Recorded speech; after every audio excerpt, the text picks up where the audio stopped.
Peace and blessings to you. You will remember in the parable of the prodigal son, the angry elder brother. And this is the letter, the so-called letter, that he writes back to his father. Dear Dad, I'm so terribly angry at what you've done to me that I just cannot face you and have to write this letter instead. I think that if I was to speak to you face to face, I'd just lose it altogether. You were always an impulsive person yourself, and I think I've inherited a good bit of that. If I talk to you openly about how disgusted with you I feel, I think I might end up hitting you or cursing you or insulting you in the foulest language I know. You did something yesterday that was like a knife in my heart. It was quite simply the last straw, and I don't think I'll ever forgive you. I've always been obedient to you. I've always been around. I've always done my duty on the farm. I don't remember ever going against your wishes. I suppose I'd have to say you've treated me fairly. I can't say you've treated me generously, but then as your eldest son, I guess you felt that because I'd inherit the farm one day, you had a right to expect me to work hard and not be looking for thanks and praise all the time. Then yesterday, my kid brother comes back. You, Dad, I have to say, were quite simply barking mad to give him what he asked for all those months ago. You knew he was hot-headed, immature, self-opinionated, and totally irresponsible.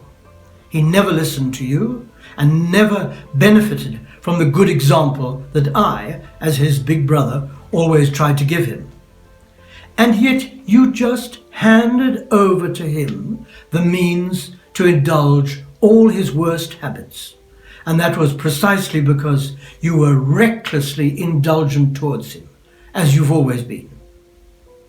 I came back yesterday after a hard day's work, and I find there's a party going on at home.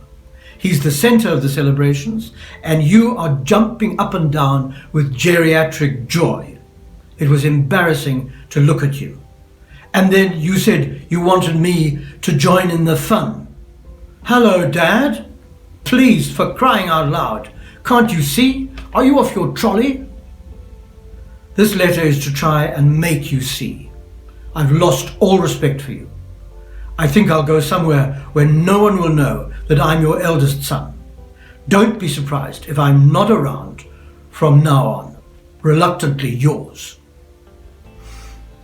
And this is the response from the father to the eldest son.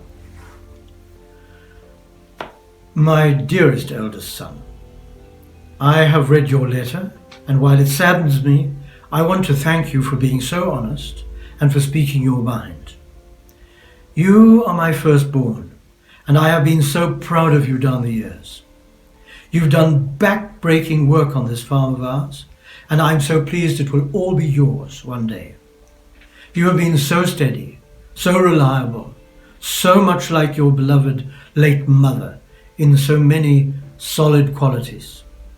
And now I can see from your letter that you have inherited her blunt outspokenness as well. I'm truly grateful to you for that. One day soon, my boy, you too are going to have a son. And just maybe, just possibly, that son of yours will do something really bad. Do something you yourself have never done.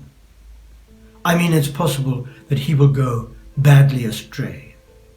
And part of it, strangely, may be your fault.